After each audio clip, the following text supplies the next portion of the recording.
한 어머니가 그만 사고로 하나밖에 없는 아들을 잃어버렸습니다. 엄청난 고통으로 괴로워합니다. 그러다가 기독교 신앙을 가지게 되었을 때 모든 사람들이 수긍하는 눈치였습니다.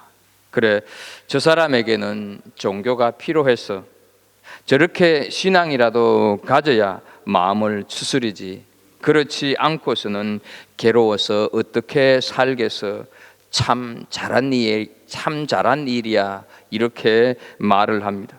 그런데 문제는 그런 말을 하는 자신들은 종교가 필요한 사람의 범주에서 완전히 빼놓았다는 데 있습니다. 신앙은 저렇게 큰 사고를 당해서 혼자 힘으로는 도저히 견딜 수 없는 사람, 또는 체질 자체가 종교성이 많이 있어서 신앙 없이는 살 수 없는 그런 사람에게 필요한 것이지, 자기 같은 사람에게는 신앙이 필요 없다고 생각하는 사람들이 많이 있습니다. 자기는 완전히 관로 밖의 사람으로 생각하는 경우가 많이 있다 하는 것이죠. 때로는 기독교의 가치나 기독교의 도덕성 같은 것을 예찬하면서도 그것이 자기에게 필요하다고 하는 사실은 좀처럼 인정하려고 하지 않는 사람들이 많이 있다 하는 것입니다. 지난주에 우리는 수가 동네 우물가에서 예수님과 여인의 대화에서 영과 진리로 드리는 참된 예배에 대해서 살폈습니다. 하나님의 마음을 알고 내 마음도 하나님의 마음과 잇대어 있는 예배가 영으로 드리는 예배라고 말씀을 드렸습니다. 하나님의 마음과 내 마음이 일치가 되어서 하나님이 기뻐하시는 것이면 나도 기뻐하고, 하나님이 아파하시면 나도 같이 아파하는 것, 그것이 영으로 드리는 예배라고 말씀을 드렸습니다. 또 진리로 예배를 드린다고 하는 것은 예수 그리스도의 마음으로 예배를 드리는 것, 예수 그리스도의 마음으로 살아가는 것, 그것이 진리로 예배 드리는 거다 하는 것을 말씀드렸습니다. 그렇게 예배를 드리는 사람은 일상이 바로 교회가 되는 것이고, 그런 사람을 세상이 이웃 삼기를 원한다 하는 것이죠.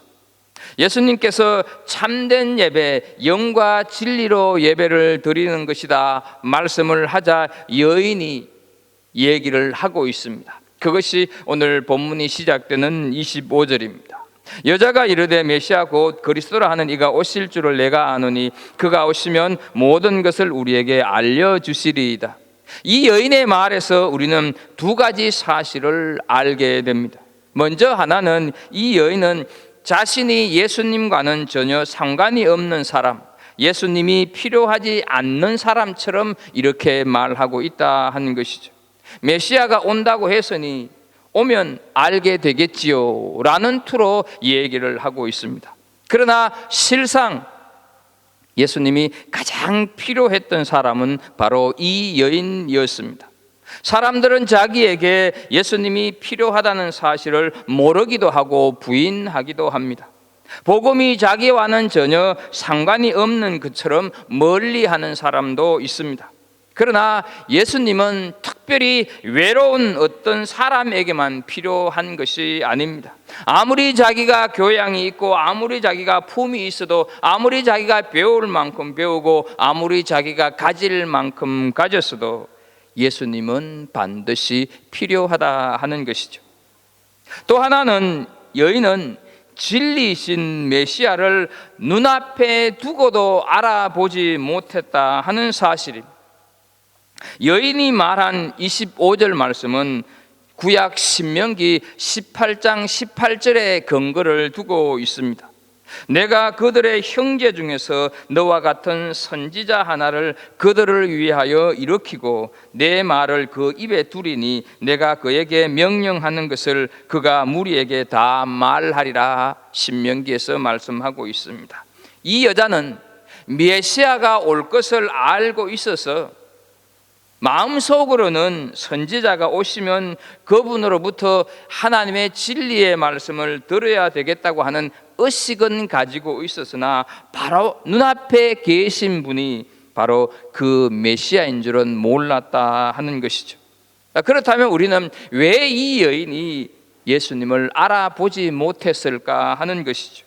그것은 진리라고 하는 것은 언제나 내가 바라고 원하는 방법대로 내게 오지 않기 때문이다 하는 것이죠.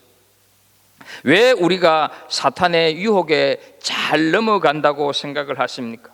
사탄이 나에게 오면서 내가 사탄이다 이렇게 말하면서 다가오면 유혹에 빠질 사람은 아무도 없을 것입니다. 그런데 사탄은 아주 아름답게, 사탄은 내 마음에 쏙 들게 다가올 때가 많다 하는 것이죠.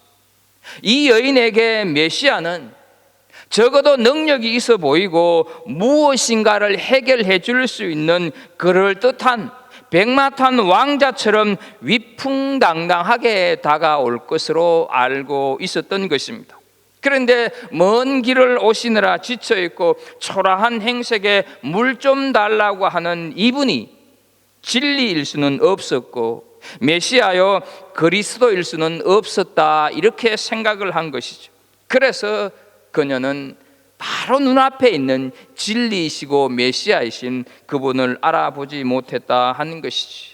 내 앞에 이렇게 초라한 행색으로 서 있는 사람이 아닌 다른 어떤 존재가 와야 한다 이렇게 생각을 했던 것입니다.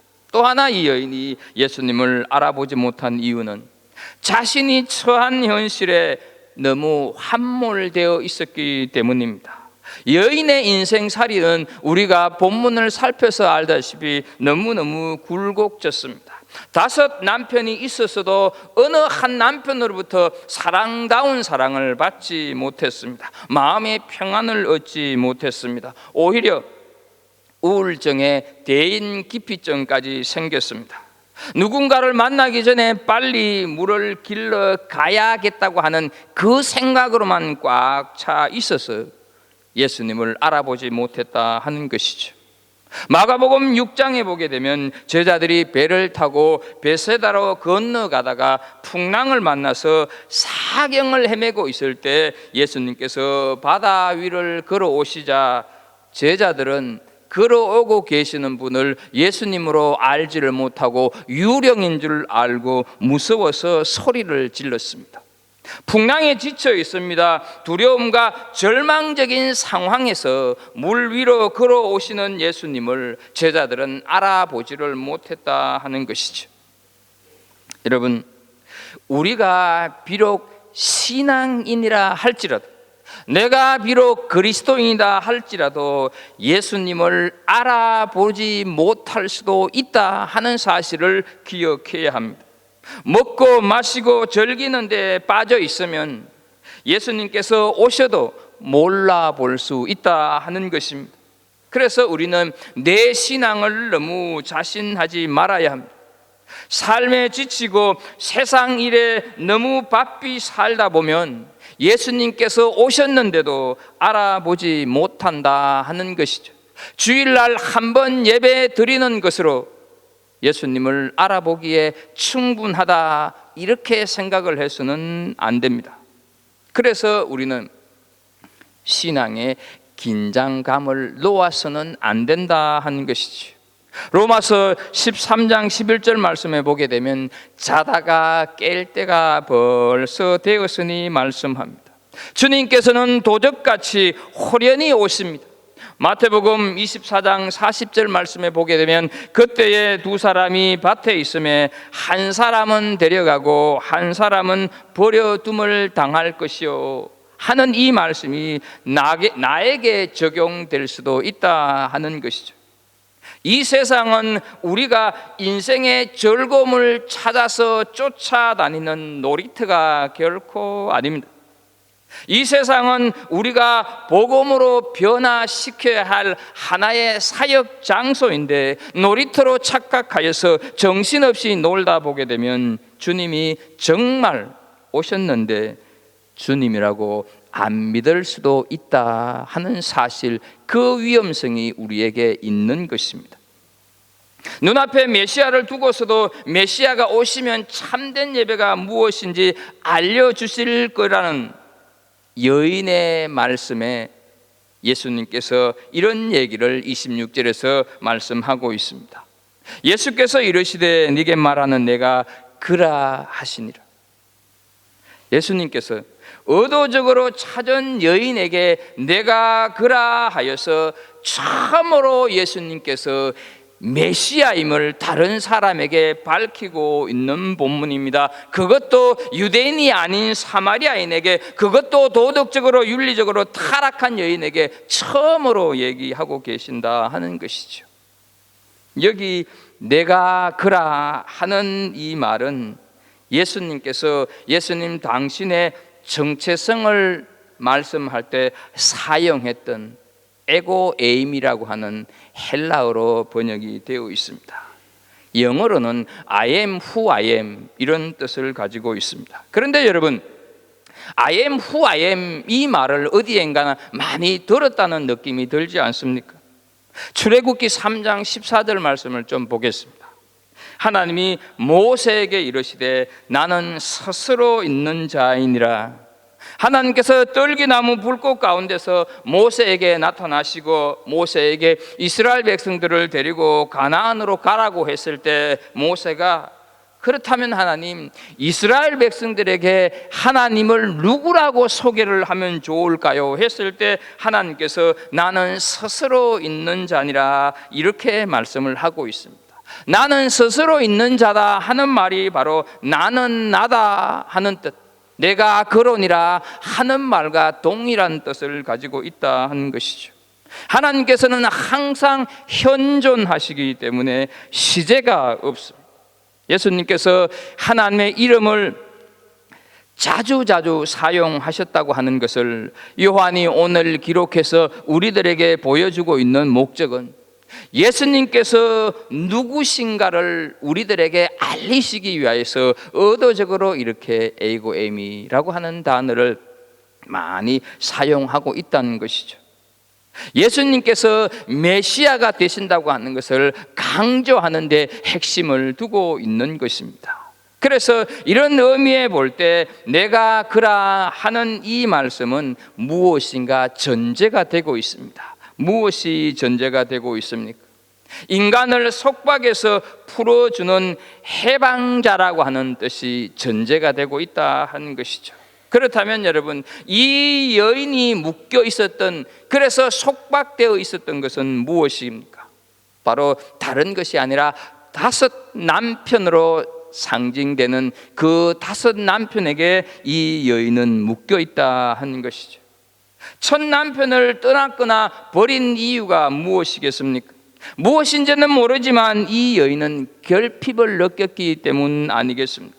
그래서 이 5 남편은 돈, 출세, 학벌, 권세, 쾌락 이런 것들의 결핍을 상징하고 있다, 이렇게 이해하시면 좋을 것입니다. 그 어떤 것에서도 삶의 안정을 찾지 못하고 있는 인생을 이 여인을 통해서 상징시키고 있다 하는 것이죠. 첫 남편에게서 어떤 결핍을 느끼지 못했다고 한다면 둘째 남편, 셋째 남편으로 갈 필요는 없었기 때문입니다. 뭔가 내게 채워지지 않는 그것 때문에 거기에 붙들려 사는 것입니다. 내가 무엇인가 붙들고 사는 것이 아니라 내가 그것에 붙잡혀서 살고 있다 하는 것이죠. 붙잡힌 상태가 속박되어 있는 상태 아닙니까? 속박은 내게서 자유를 빼앗아 갑니다. 자유를 위해서 뭔가를 붙들려고 했는데 오히려 그것이 나를 붙들고 놓아주지 않는 상태에 있었고, 우리 주님께서 의도적으로 이 여인을 찾아오셨던 까닭은 바로 여인이 구속되어 있는, 속박되어 있는 상태로부터 해방시켜 주시기 위해서 찾아오셨다 하는 것이죠. 2022년 10월 9일을 살아가는 우리, 무엇인가에 속박당해 살아가고 있지는 않습니까? 돈이 많으면 자유로울 것 같아서 돈만 생각하다가 오히려 돈에 속박당하고 있지는 않습니까? 사람에게 묶여 있고 비즈니스에 붙잡혀 있고 건강에 구속당해 있지는 않습니까? 미래에 대한 불안과 실체도 알 수 없는 어떤 두려움에 묶여 있지는 않느냐 하는 것이죠. 오늘 주님께서 내가 그라 이렇게 말씀하시고 계시는 것을 기억하십시오. 내가 구원자다, 내가 메시아다 하시는 그분께서 지금 우리 가운데 계십니다. 지금 내 안에 임재하고 계신다 하는 것이죠. 그분으로 인하여서 물질에서, 비즈니스에서, 건강에서, 불안과 두려움에서 자유함을 누리는 은혜가 있기를 주의 이름으로 축복합니다.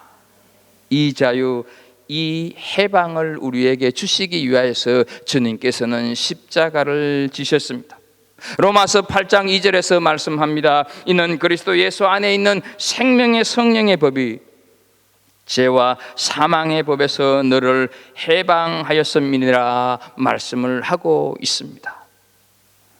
사랑하는 성도 여러분, 내가 그라 하는 이 예수님의 선언에는 우리가 세 가지 생각해 볼 의미가 있다고 하는 것을 기억할 필요가 있습니다. 내가 그라, 내가 메시아다 이렇게 말하는 말씀 의미 속에는 그렇게 말을 할 수 있다고 하는 것은 미친 사람이거나 아니면 거짓말하거나 아니면 사실, 이 세 가지가 여기에 녹아 있습니다. 우리는 그래서 내가 그라 하는 이 말씀에 지대한 관심을 둘 필요가 있습니다. 세상은 여기에 전혀 관심을 두지 않습니다. 정신이 온전치 못한 사람의 말은 앞뒤가 맞지 않습니다. 이 말을 했다가 저 말을 했다가 합니다. 그러나 예수님께서는 처음부터 끝까지 한결같았습니다. 거짓말을 하는 이유는 자기가 이득을 보기 위해서 거짓말을 하는 것입니다. 그러나 십자가에 매달리려고 거짓말하는 사람은 없다 하는 사실이죠. 우리는 예수님을 하나님으로 믿어야 하는 것입니다. 우리는 예수님을 잘 믿으세요라는 말을 종종 합니다. 여러분, 그 말의 뜻이 뭐라고 생각합니까? 그 말씀은 예수님을 하나님으로 믿으라고 하는 말입니다.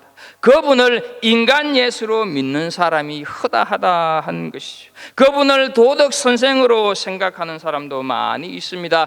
대표적인 사람이 바로 슈바이처 박사입니다.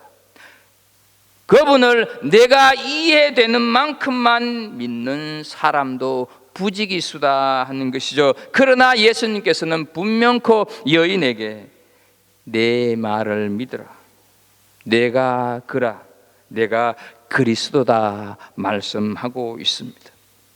그리스도가 오면 문제가 다 해결된 텐데 인생에 풀리지 않는 문제, 이래도 저래도 꼬여만 가는 인생의 여인이 예수님을 만남으로 인하여서, 그리스도를 만남으로 인하여서 단 한순간에 구원받은 사람으로 참된 예배자가 되었다 하는 사실을 우리는 기억할 필요가 있습니다.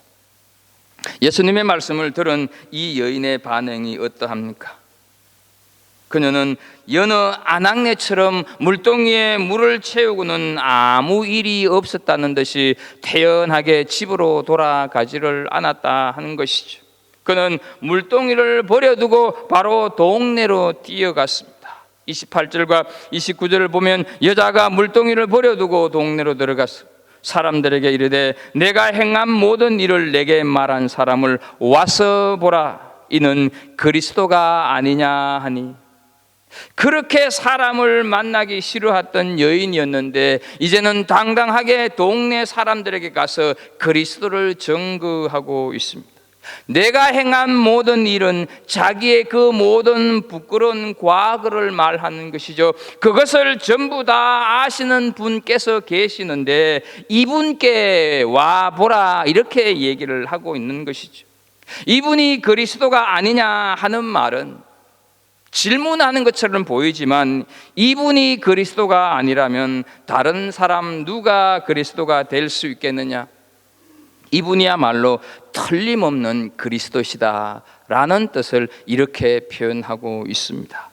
물동이를 버려두었다고 하는 것은 그만큼 마음이 급했고 그만큼 서둘렀다는 뜻 아니겠습니까? 그것은 자기는 물론 모든 사람들에게 예수님이 필요하다 하는 것이죠. 같은 마을에 살고 있는 모든 사람들이 필요로 하고 그 모든 사람들이 기다리고 있는 분이라고 하는 것을 여인이 알았을 때 지체할 수 없었던 것입니다. 그녀는 사람들에게 당당히 자신을 드러내면서 자기의 모든 과거를 샅샅이 알고 있는 이분을 보라고 증거하고 있습니다. 이렇게 증거하고 있는 여인의 말에는 확신이 넘쳤습니다. 그 말에는 진실함이 있었습니다. 그리스도에 대한 확신이 있으면 와서 보라고 하는 말이 가능하다 하는 것이죠. 확신이 없으면 와서 보라고 할 수 없을 것입니다. 와서 보라는 절대적인 관심과 확신과 자신감이 없으면 할 수 없는 말이다 하는 것이죠. 오면 그리고 보면 다 드러날 수밖에 없기 때문입니다. 자신의 과거를 아는 분, 이분은 내 미래도 책임질 것이라고 하는 것을 믿었습니다. 이분은 자신도 믿을 수 있고 맡길 수 있는 분이라고 확신했습니다. 이분을 따라가면 괜찮을 것이라고 해서 이분을 받아들이고 있습니다. 이분만은 정말로 확실하다고 여인은 신뢰하고 있습니다. 이 확신이 있었던 베드로는 우리가 잘 아는 대로 마태복음 16장 16절에서 주는 그리스도시요 살아계신 하나님의 아들이니다 고백을 하고 있습니다. 예수님이 십자가에 달려 돌아가실 때 그 십자가 아래에 있었던 백부장은 마가복음 15장 39절에서 이 사람은 진실로 하나님의 아들이었도다 확신하고 고백하고 있는 것을 보게 됩니다.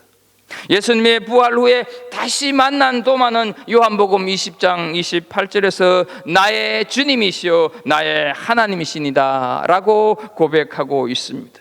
이 모든 고백들이 다 그리스도에 대한 확신에서 나오는 것입니다. 여러분, 믿음은 이처럼 확신에 근거하는 것이 믿음이다 하는 것이죠. 호랑이를 한 번도 보지 못하고 듣기만 하고 호랑이에 대해서 말하는 사람과 실제로 산에서 호랑이를 맞닥뜨렸다가 구사일생으로 살아난 사람의 말에는 분명히 차이가 있습니다. 실제로 호랑이를 만났던 사람의 말은 경험한 자만이 가질 수 있는 감동과 확신이 있다 하는 것이죠. 신앙이라고 하는 것은 바로 이런 것입니다. 이것은 여인이 25절에서 말씀했던 예수님에 대해 들었던 것을 의미하지는 않습니다. 어떻습니까? 신앙이라고 하는 것은 직접 예수님을 만나서 그 앞에서 완전히 깨어지는 것을 말한다 하는 것이죠.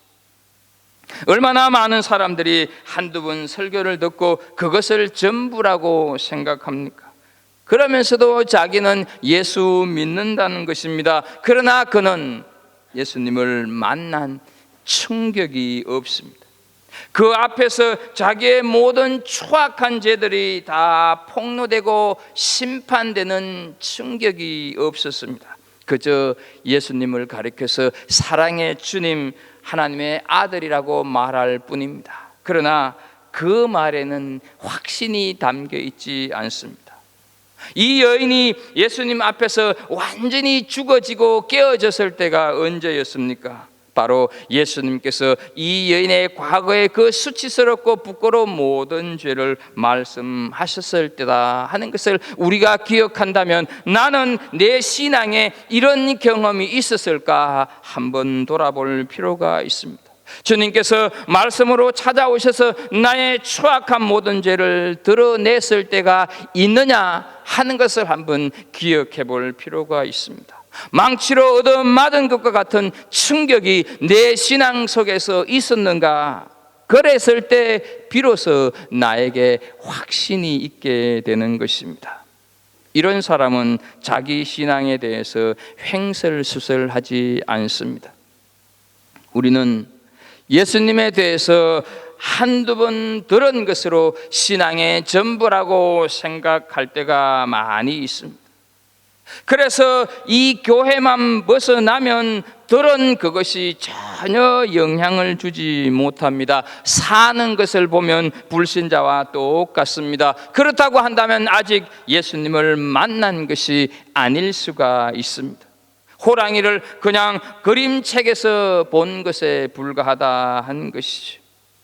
이제 우리가 할 것은 주님께서 나에게 더 말씀하실 기회를 자주 드리는 것입니다.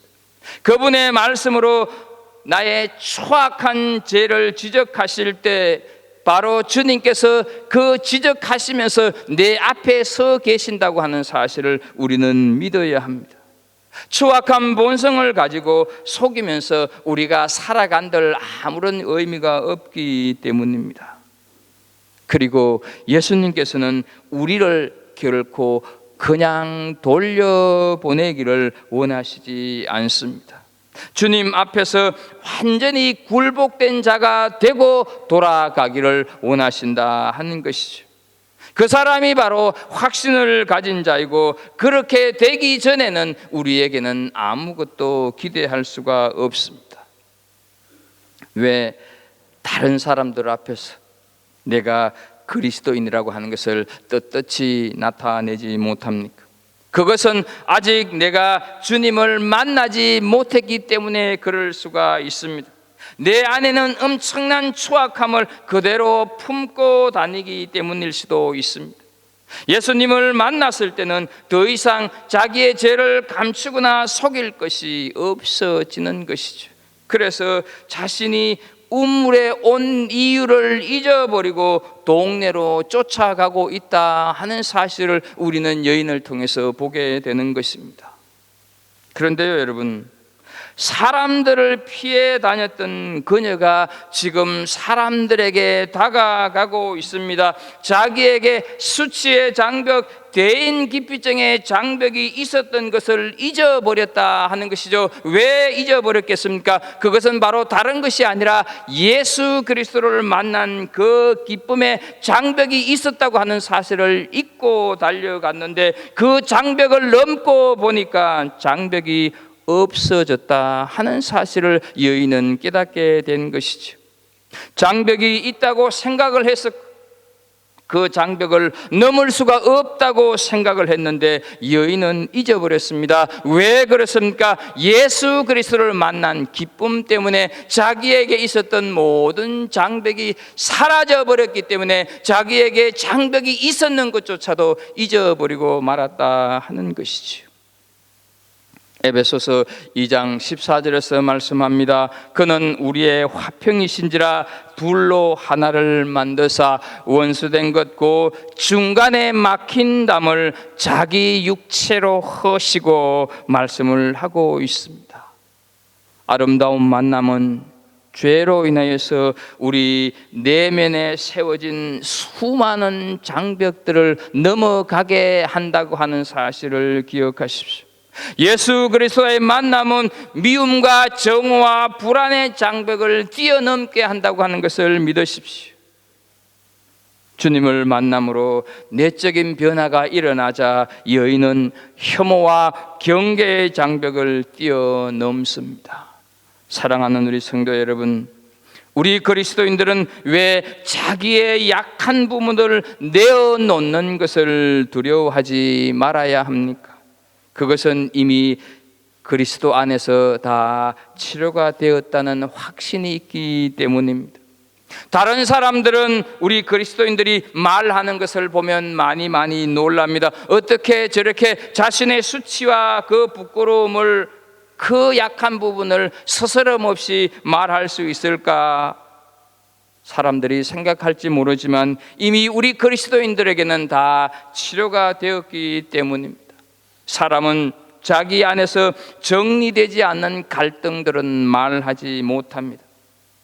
말하기 시작했다고 하는 것은 이미 치료가 되었다는 것을 뜻합니다. 이 여인은 그 엄청난 갈등이 다 사라져버리고 말았습니다. 어떻게 살아갈 것인지, 다른 사람들과의 관계는 어떻게 할 건지, 물깃는 이는 이 일을 언제까지 할 것인지, 이렇게 숨어서 언제까지 살 것인지, 이런 것들은 그 여인에게 있어서 아무런 문제가 되지 않았다 하는 것이죠. 왜냐하면 그는 그리스도 안에서 새로운 피조물이 되었기 때문입니다. 그래서 고린도후서 5장 17절, 우리가 너무 익숙히 잘 아는 그런 적, 누구든지 그리스도 안에 있으면 새로운 피조물이라, 이전 것은 지나갔으니 보라 새 것이 되었도다 말씀을 합니다. 그녀는 이제 새 사람이 되었다 하는 사실이죠. 와서 보라 하는 말에 사람들이 예수님께로 나왔습니다. 30절 말씀을 좀 보겠습니다. 그들이 동네에서 나와 예수께로 오더라. 이 말이 원문에 보게 되게 되면 예수께로 오고 있더라, 이렇게 계속적인 용법으로 사람들이 한꺼번에 확 밀려오고 끝나버린 것이 아니라 지속적으로 예수님을 향해서 사람들이 오고 있었다 하는 뜻입니다. 왜냐하면 그들 모두에게 예수님이 진정으로 필요한, 그들 모두 역시 죄인들이었기 때문입니다. 우리가 의인이고 부족한 것이 전혀 없다고 한다면 지금 여기에서 예배드릴 필요가 없습니다. 그러나 너무도 분명한 죄인이기 때문에 하나님의 용서가, 하나님의 은혜가 필요한 자라면 이곳에 오신 것이 너무너무 잘한 것입니다. 우리는 예수님을 육신으로는 만날 수 없습니다. 그러나 예수 그리스도의 영이 우리 가운데서 말씀하고 계시는 줄로 믿습니다. 우리 안에 그분의 영이 임재하고 계신다 하는 것이죠. 그분께서 우리의 모든 것을 다 알고 계시며 우리의 가장 무서운 죄들을 다 치료하여 주시기를 원하신다 하는 것이죠. 예수님께서는 우리가 예수 그리스도에 대해서 귀로만 듣는 것을 결코 원치 않으십니다. 내 내면 속에 깊이 쌓아두고 있는, 사람들에게 한 번도 보여주지 않는 그 마음의 비밀들을 다 주님 앞에 펼쳐놓고 치료받아서 돌아가기를 우리 주님께서는 원하신다 하는 것이죠. 말씀을 듣는 것이 단순한 관심 정도로 그치지 않기를 예수님은 원하십니다. 내가 그 말씀에 완전히 사로잡히기를 주님께서는 원하신다 하는 것이죠. 여인은 사마리아인들을 예수님께로 이끄는 마중물이 되었습니다.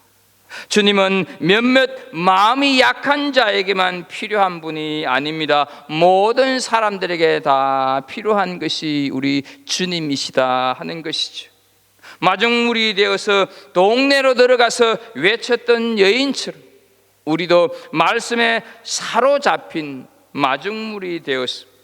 예수님이 필요한 이웃들에게로 달려가서 외칠 수 있는 그런 복된 삶을 살아가시는 우리 모든 성도들이 되기를 예수 그리스도 이름으로 축복합니다. 기도하겠습니다. 하나님 아버지,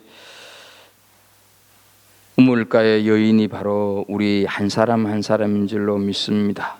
하나님, 세상을 살아가고 이것도 해보고 저것도 해봐도, 이것을 경험해봐도 저것을 경험해봐도 여전히 우리 안에는 갈급함과 만족이 없습니다.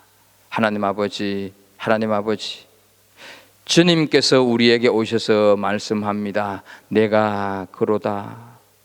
주님, 우리 앞에 계시는, 내 안에 계시는 주님을 정말로 그리스도로 하나님으로 고백하는 우리 모든 성도들이 되어서 하나님, 이 인생살이 지치고 힘든 인생살이에 오직 예수 그리스도만이 그 갈급함을, 그 결핍을 채워줄 수 있다고 하는 것을 믿고, 그 예수 그리스도가 주시는 하나님의 풍성한 은혜 속에서 여전히 예수 그리스도에 목말라 하고 인생살이에 목말라 하는 수많은 사람들을 향해서 여인처럼 달려가는 우리 하나님의 백성들 되게 하여 주옵소서. 예수님의 이름으로 기도하옵나이다. 아멘.